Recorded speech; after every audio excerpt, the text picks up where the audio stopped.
하나님 말씀 고린도전서 6장입니다. 고린도전서 6장 12절에서 20절까지 말씀.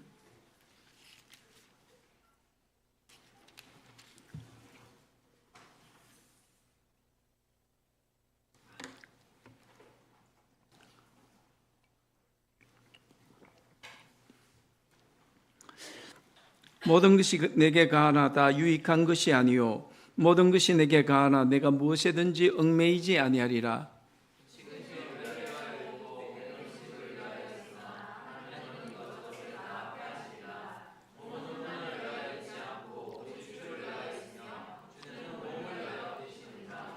하나님이 주를 다시 살리셨고 또한 그의 권능으로 우리를 다시 살리시리라.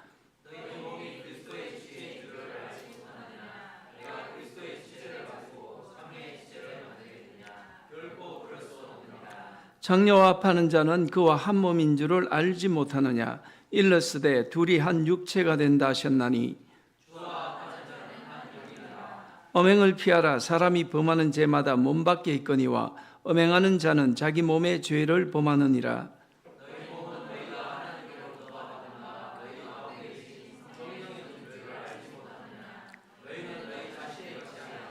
같이 보겠습니다. 값으로 산 것이 되었으니 그런즉 너희 몸으로 하나님께 영광을 돌리라. 아멘. 오늘 고린도전서 6장 말씀, 그냥 갑자기 본문만 보면 이게 무슨 이야기인지 알지 못하죠. 이 당시에 고린도 교회를 돌아보면 그 배경을 좀 알 수 있어야 됩니다. 배경이 뭐냐면 이 교회 안에 영지주의라는 그릇된 사상이 들어왔어요. 이 영지주의는 핵심이 뭐냐면 우리의 육신은 악하고 영혼은 선하다. 이게 영지주의입니다. 이 영혼은 선하고 영혼은 참 귀한데 그에 반해서 우리 육체는 죄악 덩어리고 추악이 짝이 없다는 겁니다. 그러니까 이 영지주의를 받아들이게 되면 두 가지 극단이 나타나는데 어떤 극단주의가 나타나냐면요. 첫 번째는 그러니까 이 육체를 죽이는 삶을 살아야 된다. 금육주의죠. 그냥 보통 금육주의가 아니라 육신이 원하는 모든 것들을 막 억누르는 거예요. 먹는 거, 뭐 입는 거. 그냥 한마디로 뭐예요? 거지같이 사는 거예요. 왜? 육신은 악하니까. 이 악한 육신을 학대해야 내 영혼이 더 빛날 수 있다. 그렇게 믿는 거예요. 또 한 가지 극단은 뭐냐면 쾌락주의입니다. 어차피 악한 육신이고 죽으면 썩어질 육신이니까 이 육신을 가지고 마음대로 살자는 거예요. 마음대로. 이 육체를 가지고 죄를 져도 뭐 죽으면 그만이니까 어차피 썩어질 육신, 이 육신 가지고 뭐 내 즐기고 싶은 대로 내 원하는 대로 그렇게 온갖 쾌락과 향락 속에 살아도 된다. 그럴싸한 이론이죠. 우리 영혼은 귀하고 육신은 악하니까. 그런데 이게 교회 안에 들어오면 문제가 달라지는 거예요.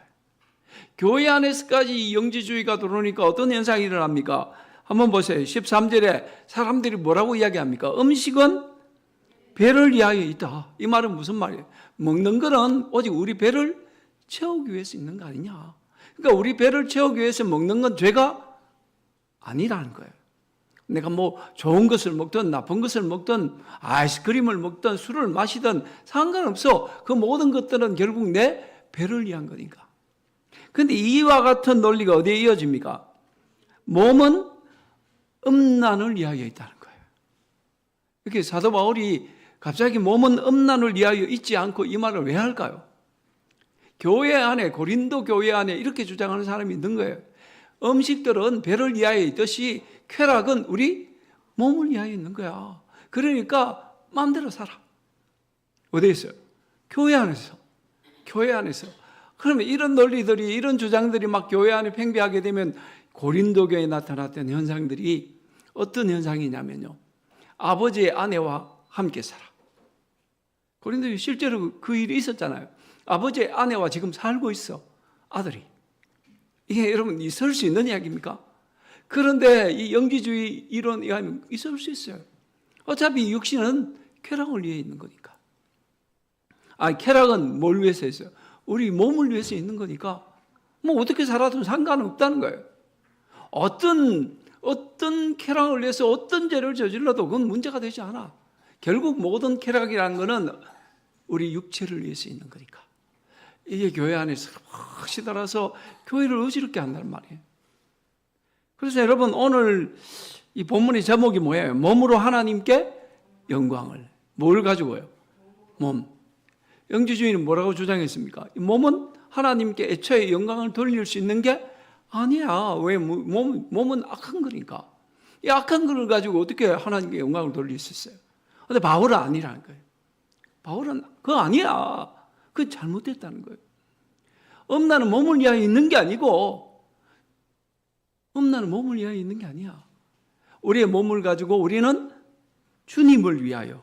한번 보세요. 13절에 다시 한번 자세히 볼까요? 음식은 배를 위하여 있고 배는 음식을 위하여 있으나 하나님은 이것저것을 다 폐하시리라. 몸은 음란을 위하여 있지 않고 오직 주를 위하여 있으며. 이 몸은 뭘 위해 있다고요? 주님을 위한 것이야. 주님을 위한. 그래서 여러분 우리가 육체를 가지고 산다는 것은요, 우리 이 육체를 가지고 어떻게 하나님께 영광을 돌릴 것인가를 생각하는 것과 같아요. 저와 여러분의 일상에 아무런 생각 없이 산다면 우리는 이 말씀을 적어도 위배하고 있는 삶이죠. 몸은 누굴 위해 써 있어? 주님을 위하여 있는데 아무 생각 없이 살면 그건 주님을 위하여 사는 게 아니잖아요. 그래서 바울은 저와 여러분의 이 육신이 누구 것인가를 먼저 이야기하는 거예요. 우리 육체가 누구 것인가? 그렇죠. 한번 볼까요? 13절에 몸은 음란을 위하여 있지 않고 오직 누구를 위하여? 주를 위하여 있다. 그리고 여러분 한번 보세요. 20절에도 한번 볼까요? 같이 한번 읽어보겠습니다. 값으로 산 것이 되었으니 그런즉 너희 몸으로 하나님께 영광을 돌리라. 19절에 보면 너희는 너희 자신의 것이 아니라 값으로 사신 것이 되었다. 누가 값을 지불하고 샀어요? 우리 예수 그리스도께서, 하나님께서 예수 그리스도를 통하여서 저와 여러분을 사신 거예요. 그러면 여러분 우리가 이 몸으로 하나님 앞에 영광을 돌리기 위해서 먼저 뭘 깨달아야 돼요? 이 육체가 누구 거냐? 이걸 여러분 분명히 하자는 거예요. 그래서 저와 여러분의 이 육신, 이 몸의 소유권이 누구에게 있는가? 이걸 알아야 돼요. 누구에게 있다고요? 하나님께 있어요. 왜요? 하나님이 사셨으니까. 하나님이 사신 거예요. 그렇잖아요. 우리 시온이가 가다가 문구점에 칼이 멋있는 칼이 있어. 와, 저거 너무 갖고 싶어. 아빠에게 막 아빠 사주세요. 아빠 사주세요. 아빠가 사줬어. 그러면 그건 누구 거예요? 아빠 거야. 확실히 하세요. 아빠 거 맞아요? 그러니까 시온이 거죠. 어쨌든 아빠가 날 대신해서 값을 지불하고 사신 거잖아요. 그죠? 여러분 우리 몸은요, 그리스도께서 저와 여러분의 죄값을 지불하고 사신 하나님의 것이 되었다는 거예요. 이 소유권이 분명치 않으면 안 돼요. 그래서 우리는 보이지 않는 태그를 하나씩 붙이고 있어요. 이게 하나님 거, 이게 딱 적혀 있어요. 그래서 여러분 우리 몸은 우리 게 아니에요. 이걸 먼저 분명히 해야 돼요. 바울은 이 사실을 우리에게 이야기하는 거예요. 몸은 쾌락을 위해 있는 게 아니에요. 쾌락도 몸을 위해서 있는 게 아니고요. 이 몸은 오로지 우리의 주인 되신 바 누굴요? 하나님을 위해서 있는 거예요. 주님을 위해서 우리 몸이 있는 거라고요. 그래서 우리 몸의 소유권은 오로지 하나님이시다. 바울은 그걸 여러분들이 알기를 원했습니다. 우리 육신의 소유권이 누구에게 있다고요? 하나님께. 주인이 누구라고요? 하나님께. 이걸 먼저 알자는 거예요. 그리고 다음에 이 육신이 뭐냐? 정체성.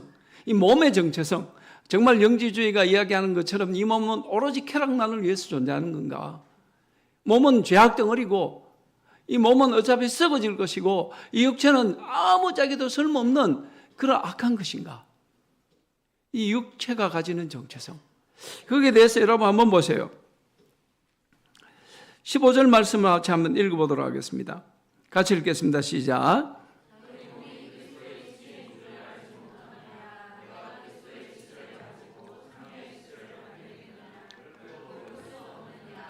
여러분 제일 중요한 게 내가 누구냐? 정체성을 아는 거잖아요. 우리 육체의 정체성에 대해서 성경 바울은 특별히 15절에서 뭘 이야기합니까? 육체의 정체성을 이야기할 때 무슨 이야기합니까? 너희는 그리스도의 지체다. 우리 몸은 그리스도의 지체다. 한번 따라 하시기 바랍니다. 나의 몸은 그리스도의 지체다. 여러분, 지체라는 게 뭔지 알죠? 우리 몸을 구성하고 있는 요소들이죠. 여러분, 머리도 중요해요. 팔도 중요해요. 다리도 중요합니다. 중요하지 않는 게 없어요. 코도 중요하고요. 눈도 중요해요. 없으면 큰일 나요. 그게 지체라는 개념이에요. 저와 여러분이 하나님께서 값으로 사신 하나님의 것이 되는 순간부터 우리 육체의 정체성은 바로 그 순간부터 우리는 그리스도의 지체가 되었다는 거예요. 이걸 여러분이 아셔야 돼요. 그냥 예전에 하나님을 모르고 하나님 없이 살던 인생은 이 육체는 내 거예요. 내 마음대로 하고 살아도 돼요. 누가 뭐라고 그러지 않아요. 어차피 죄악 가운데 살다가 죄악 가운데 죽을 인생이야. 그러나 이제 내가 하나님을 만나고 예수님 믿고 그리스도의 것이 되는 순간부터 나는 그리스도의 지체가 된 거예요. 내 마음대로 할 수가 없어. 바울도 그런 예를 들잖아요. 팔이 이게 뭐 따로 나는 내 마음대로 할 거야. 다리가 난 내 마음대로 걸어갈 거야. 그러면 어떻게 되겠습니까? 팔다리가 따로 놀면, 눈은 따로 놀고, 입은 따로 놀면 어떻게 될까요? 엉망이 되겠죠. 지체라는 것은 온전히 하나를 이루는데 의미가 있는 거잖아요. 그래서 저와 여러분이 그리스도의 것이 되었다는 건 그 순간부터 우린 그리스도의 지체가 되었고 우리의 머리 대신 예수 그리스도의 의지에 따라 저와 여러분의 몸을 사용할 수 있어야 된다는 거예요. 그게 여러분 우리 육체의 정체성이에요. 내 마음대로 나의 육체를 가지고 살 수 없어요. 내 마음대로 살 수 없다고요. 이 육체를 가지고 자기 마음대로 살면 어떻게 됩니까? 그건 그리스도의 지체가 아니죠. 여전히 나는 나의 소유죠. 여러분 18절 말씀에 한번 보세요. 18절 같이 한번 읽어볼까요? 엄행을 피하라. 사람이 범하는 죄마다 몸 밖에 있거니와 엄행하는 자는 자기 몸의 죄를 범하느니라. 이 말씀이 왜 중요합니까? 우리가 그리스도의 지체됨을 버렸기 때문이에요. 단순히 엄행을 저지르는 것으로 끝나는 게 아니라 나의 엄행을 통하여서 그 더러운 죄악이 예수 그리스도를 다시금 십자가에 못 박는 일이 되니까. 그래서 여러분 우리는 엄행을 피해야 되는 거예요. 그리스도의 지체를 가지고 우리가 어떻게 마음대로 살 수 있겠습니까? 더 나아가서 여러분 한번 보십시오. 19절에 보면 좀 더 분명하게 우리에게 우리 이 육체의 정체성에 대해서 이야기하는데요. 19절 같이 한번 읽어보겠습니다. 너희 몸은 너희가 하나님께로부터 받은 바 너희 가운데 계신 성령의 전인 줄 알지 못하느냐? 너희는 너희 자신의 것이 아니라. 우리의 육체가 뭐라고 이야기합니까? 성령의 전. 성령이 누구십니까? 하나님이시잖아요. 하나님이시잖아요. 유대인들은 그 삶에 있어서 가장 제일 순위로 귀하게 여겼던 것, 그들이 목숨을 버리면서까지 지키고자 했던 게 바로 뭡니까? 하나님의 성전이었다고요. 왜 성전이 그토록 중요합니까? 그들은 뭘 믿었기 때문에요? 하나님이 그곳에 계신다고 믿었기 때문이에요. 그래서 하나님의 성전을 정결하게 하는 일은 제사장들의 가장 중요한 일이었고, 이 하나님의 성전을 안전하게 지키는 일은 모든 이스라엘 백성들이 힘을 모아야 되는 일이에요. 그래서 여러분 출애굽할 때 뭘 중심으로 백성들이 동서남북 진을 치고 세 지파씩 이렇게 움직입니까? 그 중간에 뭐가 있어요? 하나님의 법궤, 그리고 레위인들이 성막을 울며매고 움직이잖아요. 그들의 모든 일상의 삶은 항상 이 법궤, 하나님 성전 중심으로 움직였다고요. 근데 성경은 우리에게 충격적인 말씀하는 거예요. 쾌락이 몸을 위하여 있는 것처럼, 음식이 배를 위하여 있는 것처럼 이 육신은 죄악 덩어리고 내 마음대로 살아도 된다고 그렇게 믿고 살아왔는데 갑자기 뭐라고 얘기합니까? 너희 육체의 주인은 하나님이시고 지금부터 너희의 몸은 하나님이 거하시는 거룩한 성전이 되었다. 그렇게 이야기하는 거예요. 유대인들이 그토록 자신들의 모든 것을 바쳐 지키고자 했던, 정결하고자 했던 그 거룩한 하나님의 성전, 그게 알고 보니까 뭐라고요? 내 육체가 하나님의 성전이라는 거예요. 그러니까 여러분, 이 육체를 가지고 우리가 마음대로 살면 안 돼요. 특별히 오늘 이 고린도에 얼마나 이 음란의 문제가 심각했던지 음란을 피하라고 직접적으로 이야기하죠. 오늘날도 여러분 마찬가지 아닙니까? 하나님의 소유가 된 우리의 육체를 가지고 여러분 어떻게 하루를 사십니까? 우리의 육체가 그리스도의 지체가 되었고 하나님이 거하시는, 성령님이 거하시는 거룩한 전이 되었는데 이 육체를 가지고 우리가 하는 일이 뭐가 있습니까? 이 시대가 타락했다는 것은 뭘 보면 알 수 있습니까? 정말 온갖 음란한 것들이 이 사회를 지배하고 있잖아요. 막 이 어두운 곳 곳곳에 이런 음란한 영들이 사람들을 지배하고 있잖아요. 청년들을 완전히 망가뜨리고 있고요. 여러분, 이런 일들이 일어남에 대해서 정말 우리는 가슴 아파야 됩니다. 특별히 교회 안에 이런 일들이 일어난다는 것은 있을 수 없는 일이죠. 하나님의 성전인 이 육체를 가지고, 이 몸을 가지고 여전히 음란한 것들을 바라보고 음란한 것들을 추구하고 그렇게 산다면 여러분, 그건 우리가 예수님을 다시 십자가에 못 박는 일이 되는 거예요. 그래서 바울은 우리에게 간곡하게 이야기하는 거예요. 음행을 피하라. 사람이 범하는 다른 죄는 다 몸 밖에 있지만 이 음행은, 음란한 행위는 뭐예요? 자기 몸 안에 죄를 짓는 것이고, 우리의 몸은 뭡니까? 하나님의 거룩한 성전인데 어떻게 이런 일을 할 수가 있느냐는 거예요. 그래서 여러분들이 이 육체를 가지고 살아갈 때에 여기에 18절 말씀이 있죠. 음행을 피하라. 피하란 이 헬라어 원어는 도망치란 말입니다. 이거 잘했던 사람이 요셉이잖아요. 요셉이 보디발의 집에 있을 때 보디발의 아내가 날마다 요셉을 보고 윙크하죠. 그죠? 윙크, 유혹했단 말이에요.